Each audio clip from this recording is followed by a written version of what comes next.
Félicita, bonjour aux auditeurs de la RFM et merci de nous avoir invités. Je suis très content de cette invitation. Et je salue aussi Aliou Sané, avec qui je vais partager ce plateau. Oui, nous recevons également Aliou Sané, co-coordonnateur du mouvement Nyo Lank Nyo Bagne. Merci Aliou Sané d'être venu. Merci beaucoup. Bonjour Binta et bonjour à tous les auditeurs de la RFM qui nous écoutent. Je me joins au doyen Seydi pour vous remercier de cette invitation et je suis aussi coordonnateur du mouvement Y en a marre. Voilà. Alors, satisfait de votre marche de vendredi ou pas?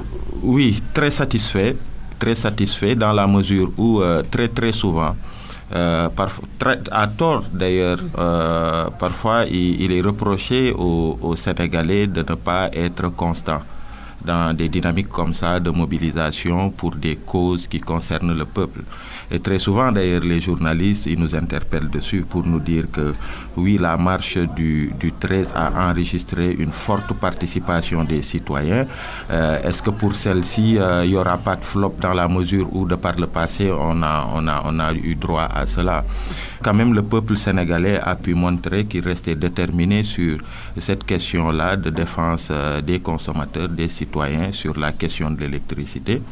Et que aussi ils ont renouvelé leur aspiration profonde pour plus de démocratie, plus de liberté par rapport à l'arrestation des camarades et le fait que Guy Marius Sagna et les deux autres camarades soient retenus dans les liens de la détention de façon arbitraire. Et surtout, ce qui a été relevé fortement d'ailleurs par la presse d'aujourd'hui, c'est cette forte participation du troisième âge, c'était le cas le 13, mais aussi la participation des femmes.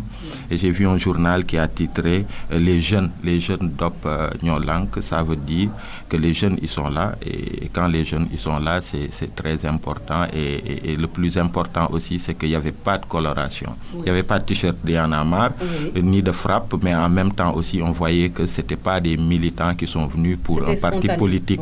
Donc voilà, c'est pourquoi si vous voyez, même dans la mobilisation, ça prend du temps. C'est pourquoi on attend jusqu'à 16h30 pour quitter, parce que c'est des gens qui viennent par leurs propres moyens, qui prennent des cars rapides, qui prennent des Tata ou des taxis, qui viennent. Donc ça va crescendo. C'est pas des cars qui déversent des gens, mais c'est des citoyens qui viennent par leurs propres moyens parce qu'ils sont mobilisés par cette cause-là. Oui, malgré la mobilisation, malgré les manifestations, Seydi Gassama, on a comme l'impression que l'État ne réagit pas positivement ou est en train de faire la sourde oreille par rapport à la hausse, à la baisse du prix de l'électricité demandé par la plateforme Nyo Lank Nyo Bagne, également la libération de Guy Marius Sagna. Oui, je voudrais d'abord féliciter Aliou et tous ceux qui coordonnent Nyo Lank. C'est extrêmement prenant parce qu'ils ont déjà d'autres engagements, mais on connaît leur engagement depuis des années maintenant pour de telles batailles. Oui, le gouvernement n'a pas réagi jusqu'à ce jour. Ils ont essayé de plusieurs façons d'expliquer ou de légitimer cette hausse. Malheureusement, cela ne semble pas passer au niveau de l'opinion publique, à juste raison d'ailleurs. Je crois que c'est la mobilisation continue, finalement, par réagir. Parce que ce que j'entends dire et très laborieusement par le ministre, par d'autres personnes, pour justifier cette hausse, n'est pas acceptable. Moustapha Diakhaté disait hier, ils ont besoin d'à peu près 20 milliards pour redresser la situation. Alors que la dette des hôpitaux, de certaines institutions de l'État à la Sénélec dépasse 20 milliards. Qu'ils recouvrent cette dette et qu'ils ne la fassent pas supporter par les populations. Donc il faut que la mobilisation se continue. Cette hausse est totalement injustifiée face à un État qui vraiment a créé beaucoup d'institutions budgétivores. Aujourd'hui, chaque fois je demande à mon entourage quel est l'impact de la HCCT sur votre vie quotidienne. Le Haut Conseil de collectivité territoriale, je respecte beaucoup les gens qui y sont, mais aujourd'hui, qui peut dire au Sénégal l'impact de cette institution sur sa vie et sur la vie de la collectivité à laquelle elle appartient? Ça a été créé uniquement pour remplacer le Sénat et pour offrir, n'est-ce pas, des planques à des entrepreneurs politiques. Si vous insultez les ministres conseillers, les conseillers, le président lui-même ne sait pas combien il a de ministres conseillers au Sénégal. Macky Sall n'est pas capable de dire il a combien de ministres conseillers et de conseillers. Il y a même des ministres conseillers qui disent, moi ça fait 6 mois, je n'ai pas vu le président. Quelqu'un qui est conseiller du président, qui ne le voit pas depuis 6 mois, mais il ne conseille pas.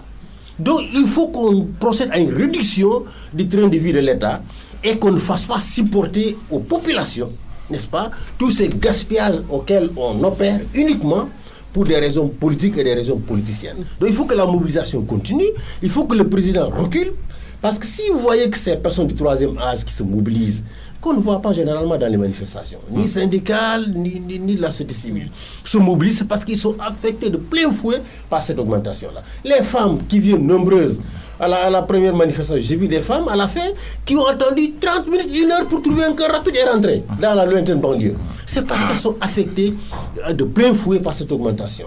On essaie de dire aux gens, oui, pour les gens, les petits consommateurs, ça n'a pas d'impact et tout, mais c'est faux. C'est faux. Parce que si vous augmentez de 10%, les entreprises, c'est des grands consommateurs. Vous augmentez leur coût de production, ils répercutent tout ça sur le pouvoir, sur les biens qu'ils produisent et les services. Oui. Et donc vous grevez le pouvoir d'achat des citoyens sénégalais. Donc il faut que le président entende raison, qu'il entende le cri de détresse de tous ces Sénégalais qui se mobilisent. Il n'y a pas derrière une entreprise de déstabilisation politique, comme ils disent, pour discréditer le mouvement. Ce sont des citoyens sénégalais, y compris leurs militants, et y compris même les responsables de la paix, parce qu'en privé, ils vous le disent. Certains d'entre eux ont vu leur facture tripler. Des députés, des ministres, tripler. Ils sont frappés de plein fouet. Mais publiquement, ils tiennent des discours de soutien à cette mesure impopulaire. Je crois qu'il faut que le président revienne à cette mesure-là. Il faut également qu'il libère les gens qu'il a fait détenir de façon injuste. Oui. Vous savez, ces personnes, vous l'avez évoqué, je voudrais vraiment y rebondir, ces personnes n'ont absolument rien fait qui puisse faire qu'on les amène en instruction. On les amène en instruction uniquement pour se donner les moyens de les maintenir en prison. Quelqu'un qui manifeste pacifiquement, qui s'est accroché à une grille parce qu'on voulait l'arrêter et l'amener à l'intérieur du palais. On dit que Guy Marius est entré dans le palais. C'est faux. C'est parce qu'on voulait l'arrêter, le maîtriser, qu'il s'est agrippé à la grille. Et ce sont les gardes présidentiels qui l'ont amené à l'intérieur du palais. C'est pas lui. Mais depuis lors, non seulement on les maintient en prison, et on maintient en même temps en prison 2 autres jeunes, parce qu'il faut trouver un alibi. Si Guy reste tout seul, on va parler d'acharnement contre Guy. Donc on maintient Ousmane Sarr, on maintient Fallou Galassek, uniquement parce qu'on ne veut pas que Guy seul reste en prison. Oui. Et aujourd'hui, Guy, non seulement il le met en prison de façon injuste, en l'envoyant en instruction, mais il est détenu dans un quartier de haute sécurité, où des terroristes sont détenus. Ils partent à la cellule avec une personne convaincue, condamnée pour terrorisme. Tout ça pour le briser mentalement. Mais les gens qui se battent pour les idées, on ne peut pas les briser mentalement. Oui. Sinon, Mandela serait mort à la prison où on l'a détenu pendant plus de 20 ans. Oui. Est-ce que Nyolong Alioune Sané va continuer quand même à manifester parce qu'on a entendu le ministre de l'Énergie dire qu'il est fort probable que le prix de l'électricité soit revu à la baisse à l'horizon 2022-2023. À l'horizon 2022-2023. Déjà, juste sur le principe, je dirais, mais quel crédit que les citoyens peuvent accorder aux propos de ministres et d'un gouvernement qui avait, il n'y a pas longtemps, il y a quelques mois derrière, avait annoncé une baisse du prix de l'électricité pour 2020 et qui, comme par une magie, je ne sais pas, annonce une hausse qui est injustifiée et que les Sénégalais ne peuvent pas accepter. Donc je ne sais pas quel est le crédit qu'on peut donner à ça. Mais en même temps, même en termes de délai, les Sénégalais, ils exigent à ce que ce gouvernement trouve rapidement les moyens de revenir sur cette décision-là. C'est possible et c'est très possible. Le doyen Seydi Gassama vient de donner un exemple sur la dette de certaines structures envers la Sénélec. Mais au-delà de ça, il a parlé aussi des institutions budgétivores, du train de vie de l'État et de beaucoup de choses comme ça. Les Sénégalais, ils n'accordent aucun crédit à cette déclaration-là. Faites un micro-trottoir et vous verrez que les Sénégalais, ils n'ont pas écouté cela et ils n'ont pas accordé d'oreille attentive à monsieur le ministre sur cette déclaration-là.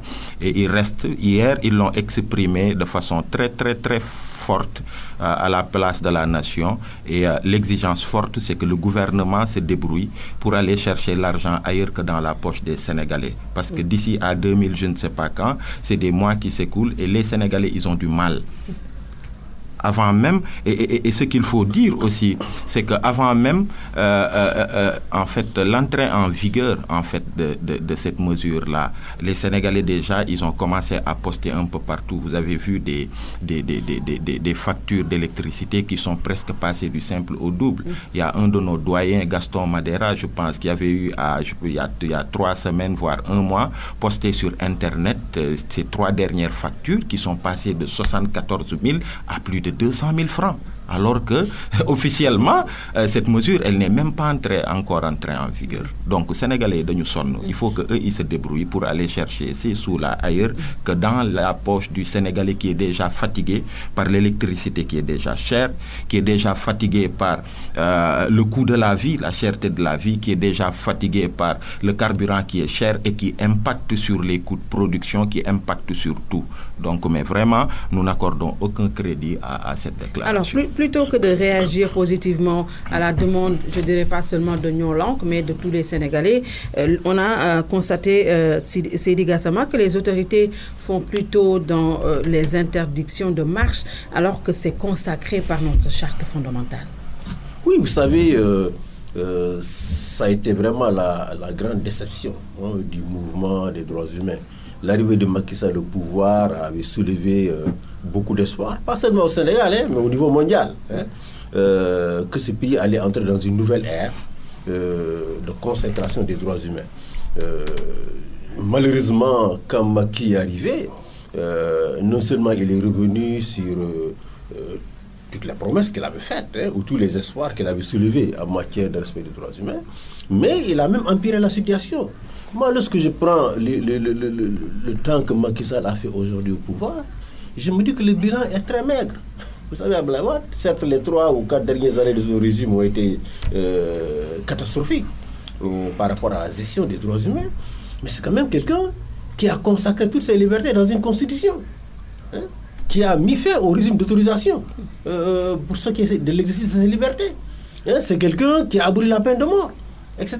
Il y a énormément d'actes forts qu'il a posés. Qui a permis les brassards rouges. Absolument, absolument.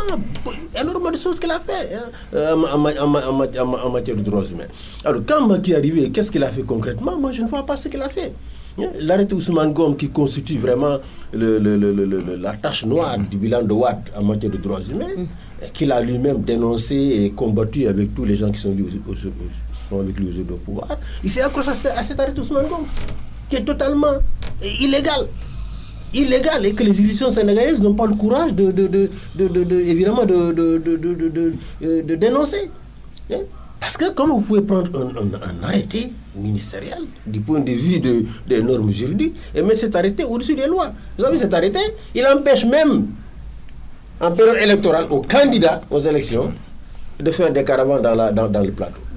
Et le code électoral est assez clair. Pendant la période électorale, n'est-ce pas, les partis politiques, les candidats ont le droit de faire des meetings, des rencontres, des caravanes partout sur le territoire national sénégalais. Malheureusement, avec cet arrêté, on a empêché aux partis politiques d'exercer ce droit. La Sénat avait même dénoncé à l'époque cet arrêté. Ousmane Ngom a fait fi de l'arrêté et Macky Sall a continué à maintenir cet arrêté, totalement illégal. Ça, c'est une chose. Deuxièmement, on évoque à chaque fois la notion bidon de trouble à l'ordre public. Vous savez, sur quoi il se base pour dire qu'il y a menace de trouble à l'ordre public? C'est les rapports de la police. Autrement dit, l'autorité politique qui est chargée de garantir l'exercice des droits demande à chaque fois à la police, n'est-ce pas, faites une enquête. On ne sait même pas d'ailleurs comment ils font l'enquête, qu'est-ce qu'ils écoutent, qu'est-ce qu'ils entendent. Moi, à chaque fois que je suis allé là-bas, les questions qu'ils me posent sont d'une banalité, d'une platitude incroyable. Donc, c'est la police qui... Bon, ils prennent prétexte des rapports de la police pour dire on interdit. Mais vous savez, et je vous le dis, en matière d'interdiction de manifestation, les textes que le Sénégal a ratifiés sont très clairs. Ces textes s'imposent aux États.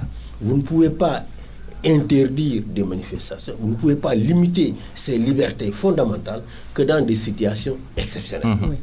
Exceptionnelles. Et le pacte sur les droits civils et politiques, que j'invoque souvent, qui est l'instrument majeur en matière de droits humains, dit en son article 4 que vous pouvez limiter le droit de manifester.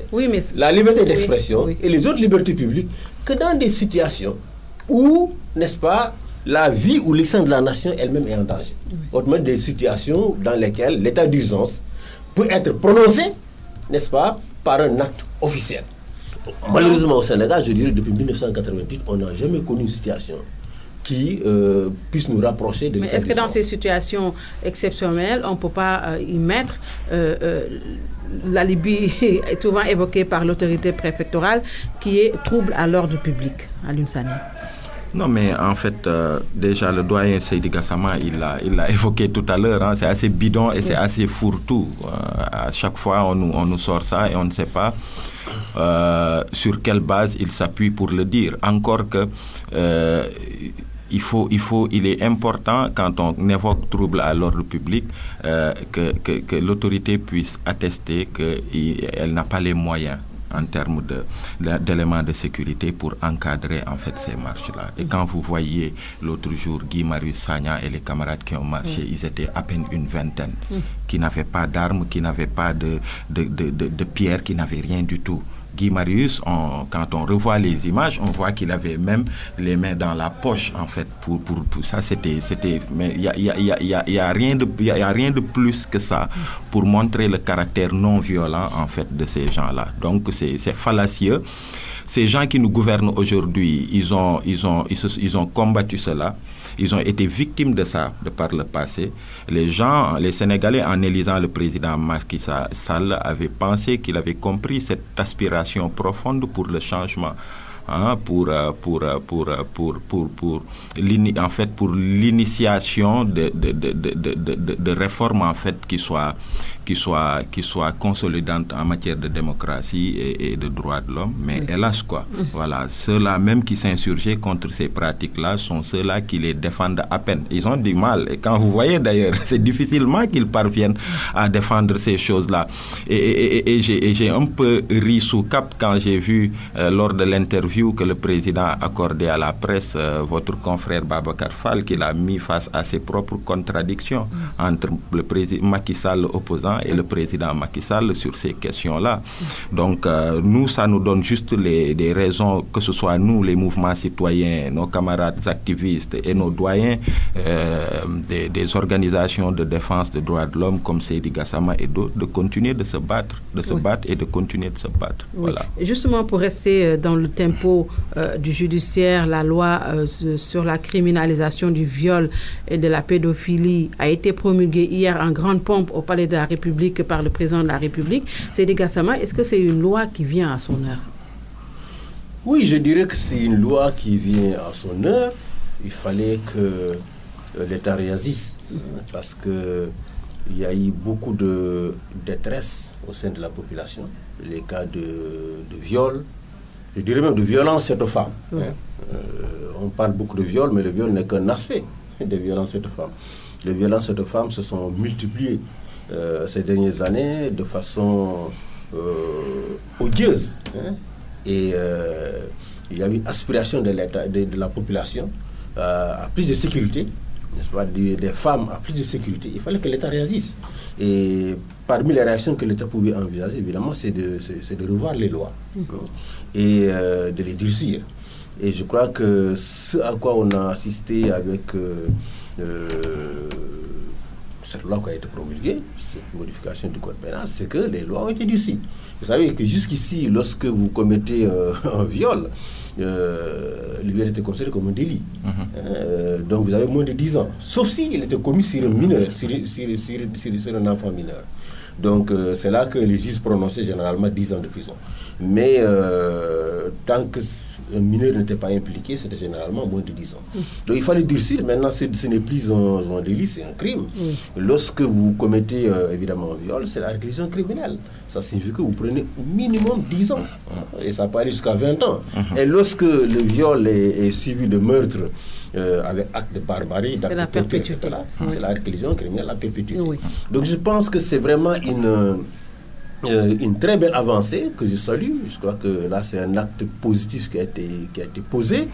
Il faut maintenant que les Sénégalais comprennent qu'il y a que cette réaction que l'État pouvait prendre et que les hommes ne sont pas visés nullement. Nullement les hommes ne sont visés dans cette affaire. Vous savez, les hommes, nous sommes en même temps les enfants de ces filles qui sont victimes de pédophilie. Nous sommes en même temps les frères de ces femmes qui sont victimes de viols et de meurtres. Donc nous sommes concernés par la lutte contre ces pervers, ces dépravés qui font des souffrances inouïes contre les femmes. Donc je salue ce durcissement des lois. Les hommes ne sont pas visés, au contraire, les hommes, c'est la société dans son ensemble qui est protégée. Maintenant, dès l'instant où les peines sont durcies, il fait également que, évidemment, on fasse plus attention. Il faut qu'aujourd'hui, les personnels médicaux soient formés, parce que le viol, évidemment, est un crime, il faut apporter les preuves. On a beaucoup parlé de cette... Nous allons revenir sur ça.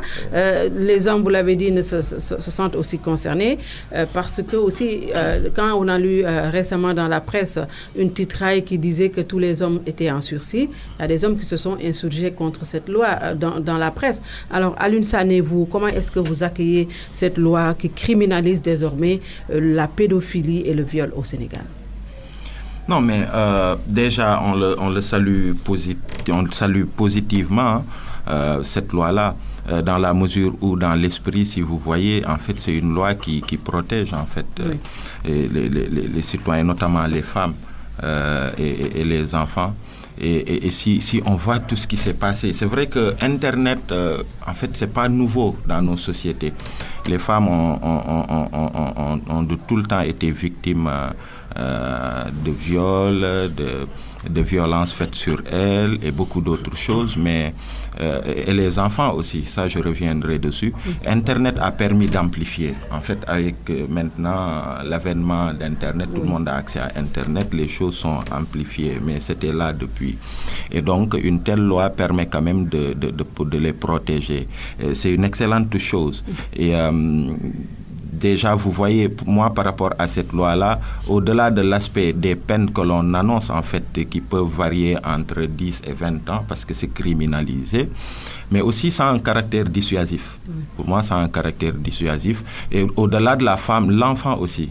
Parce que, en fait, ça pointe les rapports que nous avons avec l'enfant dans nos sociétés. Quand vous sortez de là, vous voyez tous ces talibés, en fait, qui circulent. Il y a eu tellement d'annonces qui ont été faites dans le sens de les retirer de la rue et de les gérer, mais vous voyez, il n'y a jamais de suivi. Tous ces enfants de la rue, ces FACMAN dont on parle, dans ces milieux-là, très souvent, ces enfants, ils sont victimes, quoi, de pédophilie. Jusque dans la petite enfance, quelle est la politique de nos États sur la petite enfance, au-delà des Sénégalais nantis qui ont les moyens de pouvoir mettre leurs enfants dans certaines crèches d'abord et puis dans certaines écoles maternelles et tout. On nous sert aujourd'hui la case des tout petits, c'est des bâtiments sans contenu. Donc ça convoque tout cela et pour nous c'est une très bonne chose. Maintenant, l'autre chose, c'est que comme le doyen Seydi l'a dit, il faut que sur toute la chaîne pénale qu'on puisse prendre les dispositions. Je pense que c'est ça qui explique un peu la crainte des hommes qui parce que écoutez, maintenant c'est entre 10 et 20 ans. Pour la perpétuité. Pour la perpétuité et même sur l'instruction parfois. Il faut quand même que du point de vue technique, qu'un travail puisse être fait pour vraiment réduire les risques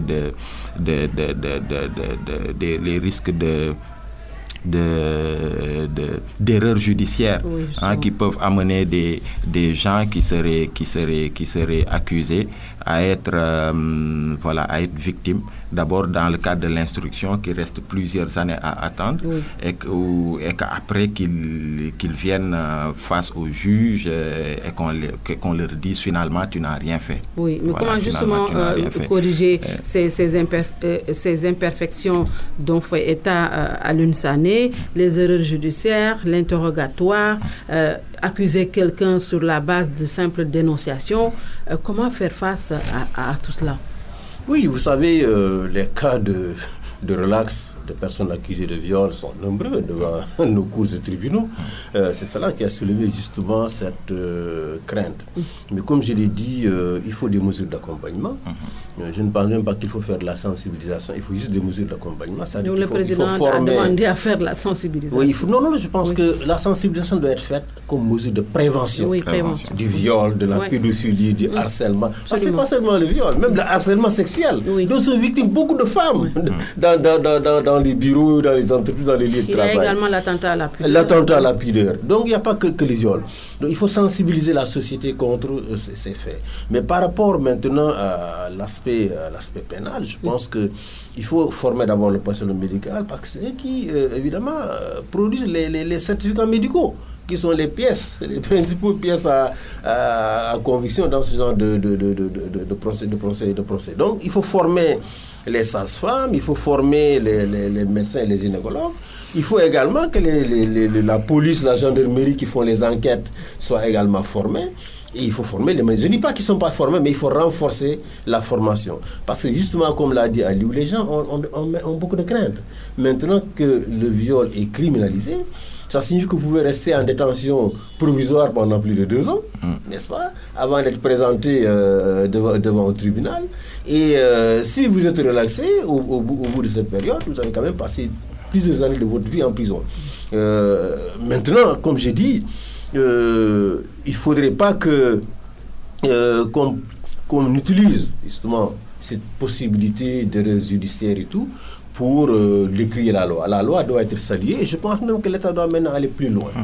Vous savez, il ne s'agit pas de prendre les violeurs ou les pédophiles de les mettre en prison, mais une femme qui a été violée et qui tombe enceinte, qu'est-ce qu'il faut faire? Ou une enfant qui a été victime de pédophilie à l'âge de 12-13 ans, qui est tombée en grossesse, elle doit garder cette grossesse. Je pense que l'État doit oser franchir le pas. On a ratifié le protocole de Maputo qui dit de façon très claire qu'en cas de viol, n'est-ce pas, entre autres causes, la femme doit être autorisée à faire un avortement médicalisé. Oui. Et ce qui a été déjà rejeté chez nous. Ouais, justement, il faut que l'État aille jusqu'au bout. Et le courage d'aller jusqu'au bout. Une femme qui est violée, qui porte une grossesse traumatisante, on lui dit tu vas garder cette grossesse jusqu'à terme, n'est-ce pas? C'est encore augmenter son traumatisme. Parce que même l'enfant, fruit de cette grossesse, restera un traumatisme pour la maman pendant toute sa vie. Et je sais d'ailleurs que pendant les guerres en Algérie, en Bosnie-Herzégovine, les éléments musulmans avaient clairement dit que les femmes qui étaient violées par les Serbes, qui étaient violées par des terroristes, pouvaient légalement sortir, se débarrasser de cette grossesse. Donc il faut que l'État aille loin, mais il faut aussi qu'on ne réduise pas la question de la violence faite aux femmes au viol, à la pédophilie. La violence faite aux femmes, dont sont victimes la plupart des femmes dans ce pays, les violences conjugales et autres, il faut que l'État les prenne après le corps. Et cela suffit mettre en place des mesures. Vous voyez, en France, on a fait, je crois, le Grenelle des violences faites aux femmes. Il faut mettre en place des systèmes, des mécanismes, des budgets pour que les femmes qui sont victimes de violences puissent trouver du soutien. Généralement, les femmes qui sont tuées par leur conjoint sont des femmes qui ont été battues pendant très longtemps, qui sont parties, c'est leur famille qu'on a ramenées au Sénégal avec des arrangements qui ne tiennent pas le bout. Et un jour, il n'y a pas que l'État qui doit réagir, mais les familles également. Nous sommes dans une société très conservatrice. Voilà, mais malheureusement, les familles, comme vous le savez, la plupart des femmes qui décèdent, elles ont été battues plusieurs fois. Elles ont quitté le domicile familial conjugal plusieurs fois. On les a ramenées avec des arrangements qui ne tiennent pas. Si ces femmes avaient un soutien, un centre d'accueil, n'est-ce pas, des moyens de s'autonomiser, c'est là aussi le problème, de s'autonomiser. Je pense qu'elles ne seraient pas restées dans un foyer où finalement elles vont mourir sous les coups de l'époux. Donc il faut que l'État aille jusqu'au bout en sachant que les violences faites aux femmes est un véritable problème de droits humains, est un véritable problème de santé publique n'est-ce pas, aussi bien pour les victimes que pour les enfants. Remue Ménage qui reçoit aujourd'hui Seydi Gassama, directeur exécutif de Amnesty International section Sénégal. Nous recevons également Alioune Sané, co-coordonnateur du mouvement Nyolank Nyobagne, également coordonnateur du mouvement Y en a marre. C'est bien ça. Alors, Alioune Sané, l'autre actualité a trait à la vie dans les prisons. Beaucoup d'ex-détenus dénoncent souvent l'enfer qu'ils vivent dans nos prisons. Dernière en date, Dr Babacar Diop qui accuse les gardes pénitentiaires de l'avoir violenté. L'enfer des prisons. Merci beaucoup, Binta. Mais avant de parler de l'enfer du prison, je commence par le début du processus. Oui. Le début du processus, c'est quoi? C'est que je prends juste l'exemple de la dernière marche, du dernier rassemblement réprimé à la place de l'indépendance de Nyolank. On a vu et on était en train de travailler à faire une plainte collective parce qu'on a pu voir, nous quand on était en garde à vue, il y a des jeunes frères, des militants qui nous expliquaient les conditions dans lesquelles ils avaient été arrêtés.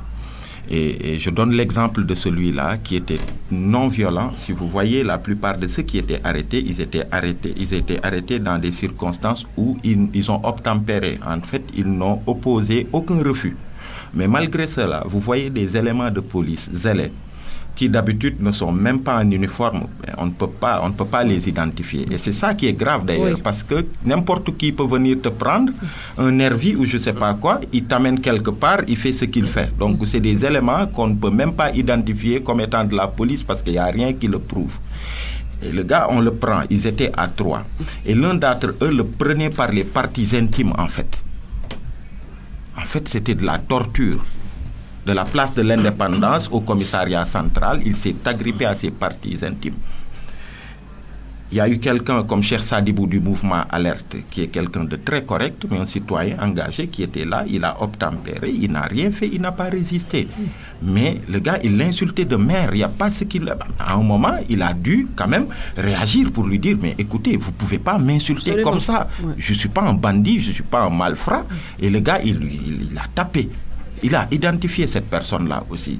Je parle de ces deux, mais ça renseigne déjà sur les circonstances dans lesquelles une certaine partie, certains de notre police nationale qui n'ont pas leur place dans cette police, autant il y a des gens qui sont professionnels, qui sont respectueux des citoyens, mais autant il y a beaucoup de policiers qui viennent dans ces conditions-là, qui violent les droits des citoyens, qui les violentent, qui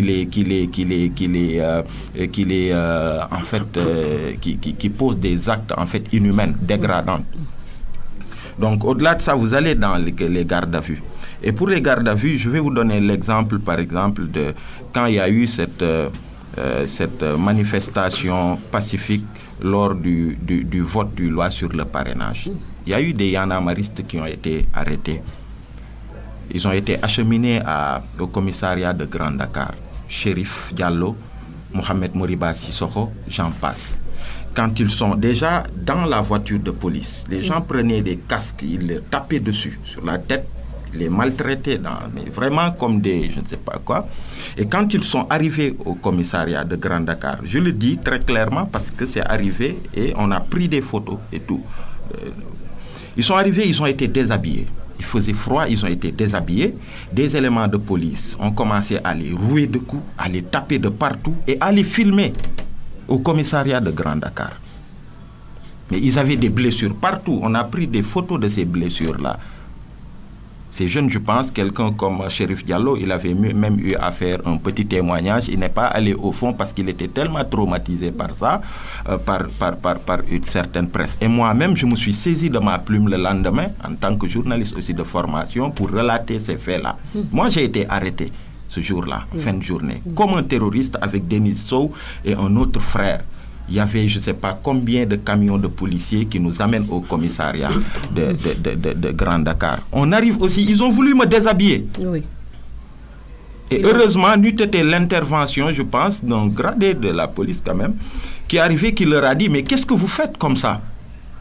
Donc, ils n'avaient pas de réponse à ça. Il leur dit, mais ne faites pas ça, vous ne pouvez pas le déshabiller. C'est un honnête citoyen. Oui.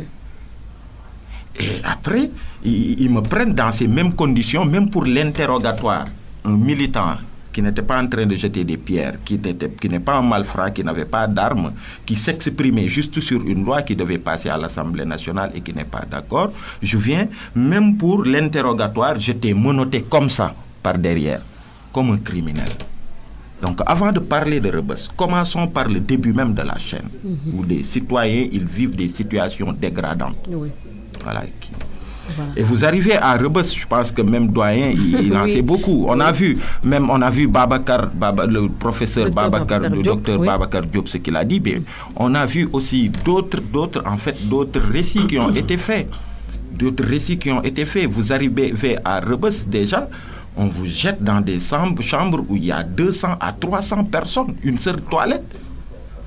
Et on a vu l'un de nos frères, notamment Moussa Sarr. Et ça, on attend qu'il sorte pour qu'on puisse voir ce qu'il en est. Parce qu'il y a des camarades qui sont en train qui soupçonnent qu'il est en train d'être brutalisé par les gardes pénitentiaires actuellement alors qu'il est dans les liens de détention. Et apparemment, est-ce que vous êtes parti le voir ou pas? Des frères sont partis le voir et ils ont vu qu'il marchait en boitant. Oui. Et apparemment, il y a des choses qu'il avait dénoncées quand il est arrivé. Et apparemment, les gens ont dû lui dire, ah ok, tu en parles à ton avocat, ok, vous allez voir ce qui va vous arriver. Oui. Non seulement il les amène dans des chambres encore punitives, en fait, pour les mettre dans des situations très dégradantes, des conditions de détention très corsées, mais on a vu avec le docteur Babacar Diop qu'ils peuvent arriver jusqu'à lever la main sur d'honnêtes citoyens. En tant que droit de l'homiste, j'estime que vous en savez des choses au niveau de la vie carcérale, ce que les prisonniers sont en train de vivre quotidiennement. Vous savez, je ne peux qu'ajouter à ce qu'Alioune vient de dire. Quand vous voyez la manière dont la police sénégalaise se comporte, c'est absolument ahurissant. Vous ne pouvez pas, face à des citoyens qui marchent de façon pacifique, qui ne jettent pas de pierres, qui n'insultent pas, qui viennent de façon pacifique, n'est-ce pas, vous comportez de façon aussi brutale. On n'a même pas besoin de jeter des lacrymogènes à des citoyens qui manifestent de façon pacifique. Vous venez, vous les prenez le bras, vous les amenez, ils vous suivent. Mais il faut jeter des lacrymogènes qui peuvent être nocifs, qui peuvent même tuer des personnes. Même les journalistes en ont été victimes. On a été victimes, parce que justement, ils ne veulent pas qu'il y ait des témoins à leurs crimes. Vous avez des policiers violents, des criminels qui agissent de façon criminelle et qui ne veulent pas que les journalistes, évidemment, soient témoins de leurs actes. Donc, on n'a pas besoin de violenter quelqu'un qui marche de façon pacifique. Que ce soit la dernière marche de Nyon Lang ou la marche qui a eu lieu le jour du vote de la loi supérieure, c'est des marches pacifiques. On n'a même pas besoin d'utiliser de la violence pour contenir ces marches-là. Mais non seulement on vous brutalise pendant qu'on vous arrête, si vous avez la malchance d'être détenu dans un camion avec des gémis, ils font pire que ce que Alioune Sané est en train de dire. Moi, j'ai connu dans le passé des gens qu'on a rasés dans des camions de police. Qu'on a rasés, qu'on a fait subir toutes sortes de brimades, d'insultes, de brimades. Vous arrivez au violon, c'est la même chose. N'est-ce pas? Parce que malheureusement, les gens qu'on arrête, ils ne peuvent pas demander un avocat au moment de l'arrestation, lors de manifestations. Donc, on a une police et une gendarmerie qui sont très violentes. En particulier le corps des gémis. Ce sont des gens extrêmement violents. Extrêmement violents. Et il faut que le commandement sache que les gémis sont tenus de respecter les droits humains dans l'exercice de leur fonction. Est-ce qu'ils n'agissent pas aux ordres? Justement. Oui. Parce s'ils ont reçu des instructions très claires, ils vont les respecter. Malheureusement, évidemment, on ne leur donne pas ces instructions-là, parce qu'on dit que voilà, si on leur donne, on les empêche d'agir, et ils se comportent de façon totalement inacceptable. Les prisons maintenant, comme vous le savez, au Sénégal, on a officiellement 37 prisons au Sénégal. La population carcérale, elle tourne aux environs de 11 000, 12 000 personnes aujourd'hui en détention au Sénégal. La plupart des prisons au Sénégal sont vétustes. Presque toutes datent de l'époque coloniale. Certains ont été rénovés à moitié, mais jamais entièrement. Et elles sont surpeuplées. Et Rebeuss est le cas vraiment, disons, symptomatique du surpeuplement carcéral au Sénégal. Des mauvaises conditions de détention au Sénégal. Mais ce n'est pas que Rebeuss. Vous avez dit qu'il y a une toilette à Rebeuss. Il y a des prisons au Sénégal, il n'y a même pas de toilette dans les cellules. À Kolda, c'est l'ambassade de France qui avait dû financer, n'est-ce pas, l'aménagement des cellules dans la prison. Parce que nous y avions été en visite et nous avions signalé cela à l'ambassade de France. À Velengara, quand nous y avons été il y a quelques années, il n'y a pas de toilettes. Les gens devaient faire leurs besoins dans des pots qu'ils mettent au-dessus. Et parfois, vous avez dans des cellules le papa et les enfants qui sont là en même temps. Donc, les conditions de détention sont extrêmement mauvaises dans les prisons sénégalaises. Malheureusement, l'État du Sénégal, on nous dit qu'on a construit une prison à Sébikotane qui va désengorger Rebeuss. Oui. Mais si Rebeuss est déjà en surpeuplement de plus de 2000 détenus, si vous construisez une prison de 2000 détenus... devait prendre 400 prisonniers. Ça ne règle pas le problème. Oui, ça ne règle pas le problème. Ça dit que Sébikotane ne peut même pas prendre le surplus de Rebeuss. Oui. Donc, Sébikotane ne règle absolument rien. Ce qu'il faut faire au Sénégal, c'est vraiment de construire dans la région de Dakar ou dans la région de Thiès une prison, n'est-ce pas, d'environ 5000 places. On a beau faire des bracelets électroniques et tout ce qu'il faut faire, il y aura toujours des détenus qui doivent aller en prison. Il faut faire une prison où les détenus sont dans de bonnes conditions et où on peut préparer évidemment la réinsertion sociale des détenus. Et je vais en profiter pour le dire, nous sommes en ce moment avec la RADDHO, la Ligue sénégalaise des droits humains et Alioune et autres, nous sommes en train de faire des démarches pour également que parmi les droits des détenus, l'un de leurs droits fondamentaux, c'est le droit de pouvoir exercer le droit de vote. Vous allez en Afrique du Sud, au Kenya, pendant les élections, les détenus ils votent. Les détenus, n'est-ce pas, on leur permet de s'inscrire. Ils votent au niveau des prisons. Au niveau des prisons. Parce qu'ils ont des droits aussi. Oui, et nous avons discuté avec beaucoup de régisseurs de prisons au Sénégal qui nous ont dit qu'il n'y a aucune difficulté pour nous d'organiser un vote dans les prisons au Sénégal.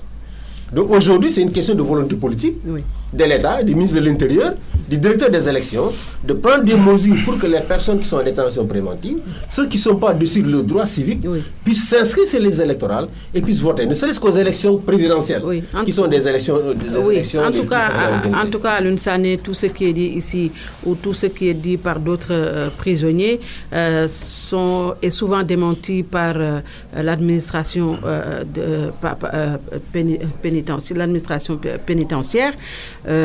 Comment faire pour que ces pratiques cessent au Sénégal? Non, je pense que déjà, dans la même foulée, je vais juste dire que pour moi, nos prisons, nos lieux de détention ont raté leur vocation, en fait. Vous voyez, par exemple, quelqu'un disait, dans nos prisons, on rentre en bonne santé et on en ressort malade, par exemple. Je vous donne l'exemple de ce Sénégalais-là, qui pour je ne sais plus quoi, quelque chose d'assez banal, il s'est retrouvé en prison. Et quand il ressortait de la prison, il était amputé d'un bras. Vous voyez ce que je veux dire? Autant aussi on peut dire, dans nos prisons, tu peux entrer innocent dans le sens où tu n'es pas un bandit, tu n'es pas un criminel, et à la limite même, tu es là parce qu'il y a une erreur judiciaire. Mais tu en ressors, en fait, tu en ressors frustré, tu en ressors comme un délinquant. Parce que tu es fâché. Parce que tes droits ont été bafoués, ta dignité a été bafouée, tu as été victime de traitements dégradants et inhumains. Donc ça, c'est un problème de nos prisons. Maintenant, on a vu, comme vous dites, l'administration pénitentiaire, à chaque fois, même pour le cas du professeur Babacar Diop, vous avez vu, ils ont tout nié, mais après lui, il a pris les dispositions qu'il fallait avec ses avocats pour porter plainte. Voilà, parce qu'il a pu identifier les personnes qui ont commis ces actes barbares là. Maintenant, il y a un travail qui se fait, il y a un grand travail qui se fait depuis lors par les organisations de défense des droits de l'homme, notamment le doyen Seydi Gassama aussi, dont je salue l'engagement pour les questions de droits de l'homme au Sénégal, en Afrique et dans le monde globalement. Donc il y a un travail qui se fait et c'est un travail au quotidien. Et je pense que des mouvements comme les nôtres aussi, et c'est ça qui est bien, parce que de plus en plus, il y a des passerelles qui sont en train d'être créées entre nos mouvements citoyens qui sont sur des causes citoyennes et tout, et toutes ces organisations de nos aînés pour essayer aussi nous d'apporter notre contribution dans le travail de sensibilisation, de plaidoyer qui doit être fait à l'endroit de nos autorités. Je vais vous raconter une petite anecdote qu'un doyen burkinabé m'avait raconté. Il m'a dit, mais écoutez, avant, quand le régime de Blaise Compaoré était là, on a fait un gros travail à les sensibiliser sur les prisons, les conditions de détention, mais ils ne voulaient rien faire parce qu'eux, ils étaient au pouvoir. Donc ça ne les intéressait pas de revoir les cellules, de revoir tout ça. Ils ont dit, mais actuellement, on a un gros problème parce qu'ils sont tombés, le pouvoir est tombé, beaucoup d'entre eux se retrouvent en prison. Et quand on va pour les voir en tant que détenus, pour essayer de veiller à leurs droits, à leurs conditions de détention, c'est eux-mêmes qui étaient au pouvoir et qui ne nous écoutaient pas, qui se plaignent aujourd'hui pour dire les conditions de détention sont difficiles, le traitement il est dégradant. Donc vous voyez, on ne sait jamais.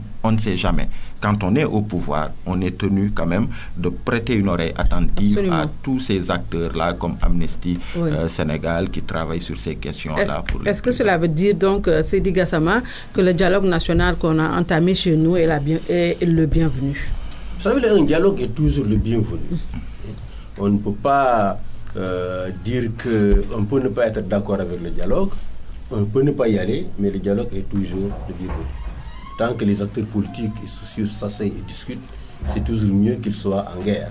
Donc nous saluons, n'est-ce pas, l'organisation de ce dialogue et nous n'y participons pas directement, mais évidemment nous sommes en contact avec les acteurs avec qui nous soumettons beaucoup de recommandations. Et je voudrais juste dire qu'il ne faudrait pas que le dialogue se limite uniquement à la question des élections.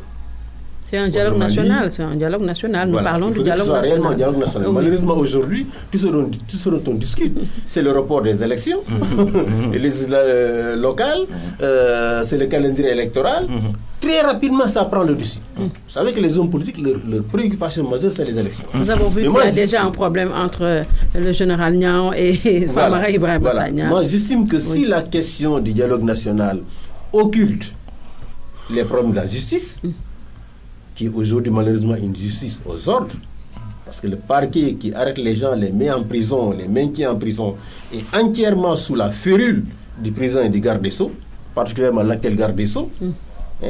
Si on ne discute pas des questions de l'indépendance de la justice, si on ne discute pas des questions des libertés, de tous ces délits liberticides qui sont dans le code pénal et qui datent de l'époque coloniale, l'article 80, n'est-ce pas, qui porte sur la sécurité de l'État, qui est invoqué d'ailleurs contre beaucoup d'activistes au Sénégal, le délit d'offense au chef de l'État. Si on laisse ces questions en rade, le dialogue n'aura servi à absolument rien. Donc il faut qu'on discute des vrais problèmes, n'est-ce pas, des droits et libertés au Sénégal, des problèmes de l'indépendance de la justice. Et nous allons évidemment... Il fallait y être pour en parler. Pourquoi Amnesty n'est pas représenté au sein du dialogue national? Ne pas être représenté n'est pas ce qui est important. Le plus important, c'est que les différents acteurs, au plus haut niveau, nous sommes en contact avec eux, nous sommes en train évidemment d'échanger avec eux. Et je pense que apporter de la matière à la réflexion, faire des propositions, est tout aussi efficace que d'être dedans. Parce que malheureusement, il y a toujours un risque pour nous, au niveau de la société civile, de siéger en même temps que des politiciens. Vous faites une prise de position, tout de suite on vous met dans un camp. Et la perception qu'on se fera de vous pendant tout le reste de votre carrière, c'est que vous appartenez à un camp précis. Donc nous préférons généralement ne pas être dedans, mais pouvoir faire des propositions, pouvoir faire des discussions aux acteurs qui sont impliqués. Alioune Sané, sur le dialogue national, qu'est-ce que vous en dites? Non, notre position est très claire depuis le début de ce processus-là. C'est qu'on s'est toujours posé la question de savoir qu'est-ce que ce dialogue national peut apporter de plus que les assises nationales en termes de consultation citoyenne sur les problématiques, sur la question de la réforme de nos institutions, sur la problématique de la gouvernance, sur la question des droits de l'homme, sur les libertés, sur même plusieurs problématiques d'ordre économique. Je pense qu'en termes d'offres, les assises nationales, en termes par rapport à leur caractère inclusif, jusque dans les villages, un peu partout dans le pays, les citoyens ont été consultés et ils ont exprimé leurs propositions, leurs opinions sur la gouvernance globale du pays, sur les institutions et tout. Et on se rappelle que Macky Sall, entre les deux tours, était allé voir le doyen Amadou Mokhtar Mbow pour s'engager à la mise en œuvre en fait des conclusions de la charte de la bonne gouvernance. Qu'est-ce qui a été fait de cela? La deuxième chose, c'est que nous avons vu la commission de réforme des institutions qui a été confiée au doyen Amadou Mokhtar Mbow, qui a mis en place une équipe qui a travaillé pendant des mois. Il a apporté le rapport et les conclusions, les recommandations sur la question des réformes consolidante à apporter à nos institutions sur la justice, sur l'Assemblée nationale, l'indépendance de nos... Mais qu'est-ce qui a été fait de cela? Sauf que cette fois-ci, le président a promis d'appliquer s'il y a consensus. Mais je suis vraiment désolé, mais est-ce qu'il faut faire un rewind de ce qu'il disait à l'époque quand il engageait le doyen Amadou Mokhtar Mbow sur la question des réformes institutionnelles? Mais vous avez vu, au contraire, les Sénégalais ont senti d'ailleurs que quand le doyen est venu lui présenter les recommandations, à la limite, il a été rabroué, je pense. Oui. Il a été nargué. En fait, il en a fait ce qu'il a voulu. Et on a vu aujourd'hui, pour preuve, le doyen et moi, on est là encore à parler de nos institutions, de leur fonctionnement, de la justice et de tout. Donc, quand on voit tout ça, mais on se pose la question de savoir qu'est-ce que ce dialogue peut apporter de plus. Et au-delà de ça, demandez aux Sénégalais sur la question de la perception, est-ce qu'ils croient foncièrement à ce dialogue-là? Et l'autre chose aussi, et le doyen le dit, on en est encore au début, on n'est pas encore loin, et on voit que les politiques, ils ont encore, opposition comme pouvoir confondu, ils ont cette force à pouvoir bâtir des consensus politiques sur le dos du peuple sénégalais. Sur la question des élections, par exemple. On a vu même la société civile s'insurger pour dire, mais écoutez, vous ne pouvez pas faire ça en politique. On en est là. On ne sait même pas c'est quoi la date exacte des prochaines élections. Donc tout ça nous amène, nous, en tant que Y'en a marre, à dire que nous ne croyons pas trop à ce dialogue et nous n'attendons pas beaucoup de choses. Mais maintenant, si on a de bonnes surprises, c'est tant mieux. Mais c'est ça notre opinion. Merci beaucoup. Sur quelques secondes. Le dialogue après des élections où le président a été plus ou moins contesté, le dialogue permet vraiment au président de reprendre la main par rapport à cela, à faire en sorte que tout président souhaite avoir des élections bien organisé, à l'issue desquelles son élection n'est pas contestée. Oui, merci. Malheureusement, ce qui s'est passé à la dernière élection, contrairement à ce qui a eu lieu en 2000 et en 2012, il y a eu évidemment la contestation du président. Et je crois que ces élections contribuent à légitimer encore plus le président Macky Sall. Merci beaucoup à nos invités. Seydi Gassama, directeur exécutif de Amnesty International, section Sénégal. Merci également à Alioune Sané, co-coordonnateur du mouvement Nyolong et coordonnateur du mouvement Y'en a marre.